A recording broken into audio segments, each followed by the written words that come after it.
இதுல நீங்க 2 பேரும் வருத்தப்படுறதுக்கோ இல்ல சண்டை போடுறதுக்கோ ஒன்றும் இல்லை. இனிமே இந்த மாதிரி நடக்காம இருந்தா நல்லா இருக்கும். நம்ம குடும்பத்தை பொறுத்த வரைக்கும் இன்னைக்கு சந்தோஷமான நாள். ஏன்னா இந்த நிமிஷத்துல இருந்து நம்ம குடும்பத்துக்கு பிள்ளையர் கோயில் தெருல 2 கடை கிடையாது,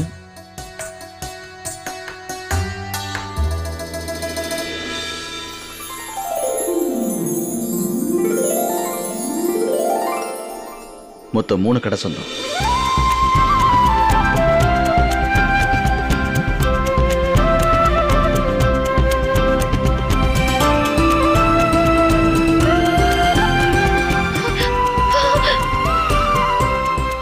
அப்படியா?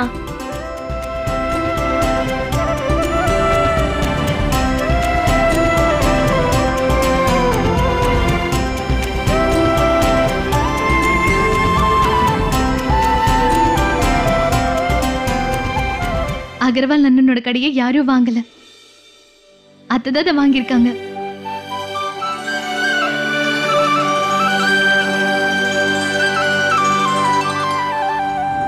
என்ன அத்தை இந்த கடையை வாங்கியிருக்காங்களா? யாருக்கு இந்த கடையை கொடுக்க போறாங்க? கடவுளே, நீங்க என்ன பண்ணுவீங்களோ தெரியாது, ஆனா அந்த கடை கண்டிப்பா என்னோட கைக்கு தான் வரணும். புரியுதா உங்களுக்கு? இந்த பாருங்க, இன்னையில இருந்து உங்க அம்மா என்ன சொன்னாலும் சரி, எல்லாரும் அதை கேட்டா அது படி நடக்கணும்.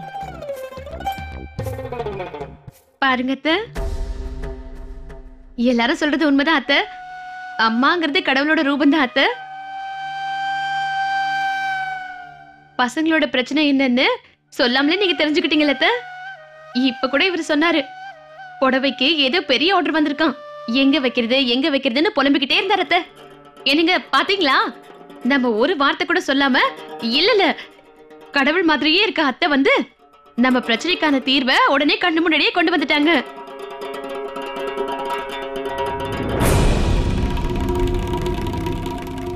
அத்தை, இன்னைக்கு காலையில தான் இவரோட மொபைலுக்கு எங்க அம்மா கால் பண்ணியிருந்தாங்க. நான் அவங்க கிட்ட அன்னைக்கே சொல்லி வச்சிருந்தேன், ஒருவேளை நம்ம பார்லர் திறந்தாலும் திறப்போன்னு. அதனால அவங்க பார்லர் திங்ஸ் எல்லாத்தையுமே சேர்த்து ஒரே இடத்துல பேக் பண்ணி வச்சிருக்காங்களாம். அது எல்லாத்தையுமே இங்க எப்போ அனுப்புறதுன்னு என்கிட்ட கேட்டுக்கிட்டே இருக்காங்க அத்தை. நானே அந்த பொருள் எல்லாத்தையும் கொண்டு வந்திருப்பேன், ஆனா அதெல்லாம் எங்க வைக்கிறதுன்னு தெரியலையே. அதை பத்தி தான் நான் யோசிச்சுட்டு இருந்தேன் அத்தை. அதுக்குள்ள பாருங்க, நீங்க அந்த கடையை வாங்கிட்டே வந்துட்டீங்க. இவ சொல்றது உண்மைதாமா? அது இல்லம்மா, நீங்க கடையை வாங்கிட்டீங்க, ஆனா எனக்காக தானே வாங்கினீங்க. அந்த கட் பீஸ் சென்டரை திறந்து நான் வியாபாரம் பண்ணி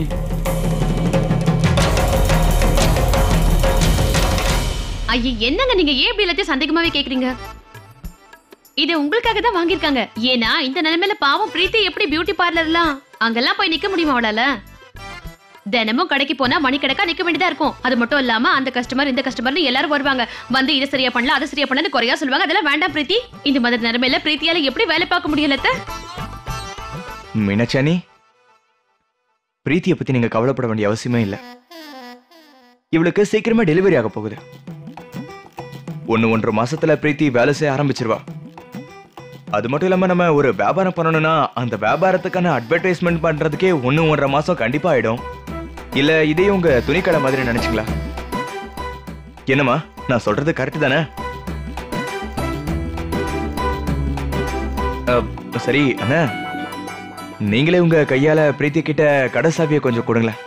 நான் வேணா உடனே கடையை சுத்தம் பண்ணிட சொல்றேன், வாங்கண்ணே.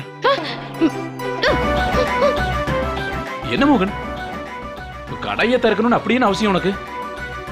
குழந்தைய பாக்குறதுக்கு பதிலா 1-1.5 மாசத்துல எப்படி அவ வேலையை ஆரம்பிப்பா?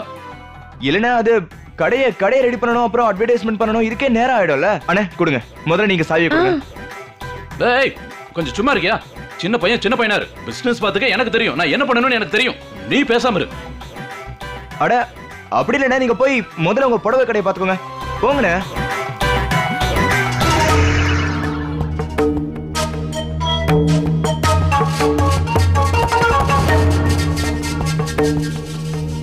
Thank you.